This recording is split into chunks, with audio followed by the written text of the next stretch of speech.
Assalamualaikum warahmatullahi wabarakatuh. Halo sobat pemirsa, kembali lagi di channel Lingkup Info.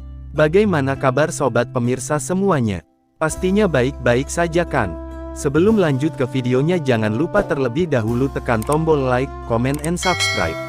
Pembahasan topik kali ini terkait informasi penting bagi KPM PKH dan BPNT, terkait jadwal pencairan bantuan PKH dan BPNT, di tahap yang kedua di tahun 2023. Nah, kita sudah ketahui bersama bahwasanya, proses penyaluran PKH tahap 1 dan BPNT di tahun 2023 ini, sudah dicairkan oleh Kementerian Sosial Republik Indonesia, meskipun masih ada sebagian KPM PKH dan BPNT, yang masih belum cair juga hingga saat ini. Bagi para KPM PKH dan BPNT, yang masih menanti pencairan PKH tahap 1, khususnya bagi yang belum cair, mohon bersabar dulu ya. Jadi tunggu saja dulu. Nah, selanjutnya ada informasi penting, yang harus diketahui oleh semua KPM, dan ini terkait jadwal terupdate, penyaluran bantuan PKH dan BPNT, di tahap yang kedua, yang harus diketahui oleh semua KPM, kira-kira mulai kapan uang PKH tahap 2 dan BPNT akan kembali dicairkan. Kemudian ada juga 3 instruksi dari pusat, bagi para KPM PKH dan BPNT yang harus dipahami lagi, agar uang PKH dan BPNT di tahap yang kedua besok, ketika dicairkan tidak lagi berkurang cairnya. Baik, langsung saja kita ke intinya informasi, terkait jadwal pencairan PKH dan BPNT, di tahap yang kedua di tahun 2023, dan 3 instruksi penting dari pusat yang harus diketahui.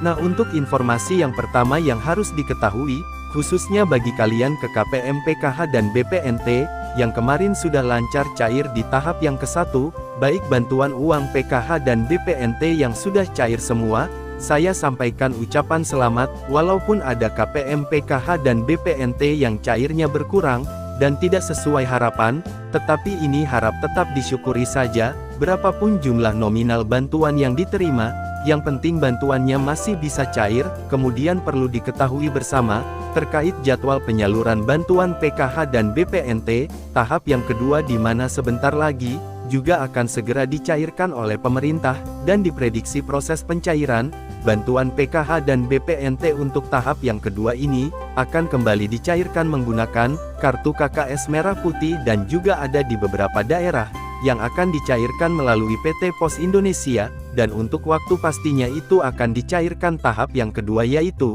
di antara bulan April, Mei, dan Juni. Kemudian perlu diketahui lagi, pencairan PKH dan BPNT di tahap yang kedua di tahun 2023 ini, ada 3 instruksi penting yang harus dipatuhi, bagi para KPM PKH dan BPNT supaya bantuannya bisa lancar cair, dan uang bantuan PKH tahap 2 tidak berkurang sedikitpun.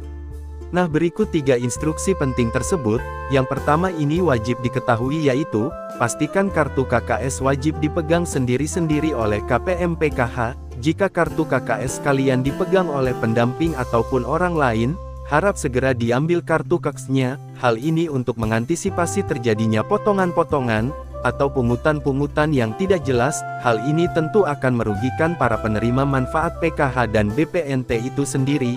Hal ini juga supaya tepat sasaran, bantuannya dari pemerintah dan tidak disalahgunakan. Kemudian ada instruksi kedua, pastikan KPM PKH dan BPNT pada setiap pencairan bantuan PKH tahap yang kedua ini, menerima bantuan PKH secara utuh dan tidak ada potongan-potongan. Para KPM PKH ini harus mandiri yaitu mengambil sendiri uang bantuannya, agar supaya tidak ada potongan ataupun pungutan yang bisa merugikan para KPM sendiri. Nah, kemudian instruksi yang ketiga, uang PKH dan BPNT dipastikan untuk tidak membeli rokok, ataupun untuk membeli barang-barang yang bukan kebutuhan pokok, seperti kosmetik, pulsa ataupun barang-barang yang bukan kebutuhan pokok lainnya. Nah, jadi itulah 3 instruksi penting dari pusat, yang harus dipatuhi bagi para KPM baik KPM PKH dan BPNT, di pencairan bantuan PKH tahap yang kedua ini, hal ini agar bantuannya tidak berkurang sedikitpun. Nah, demikian tadi informasi PKH.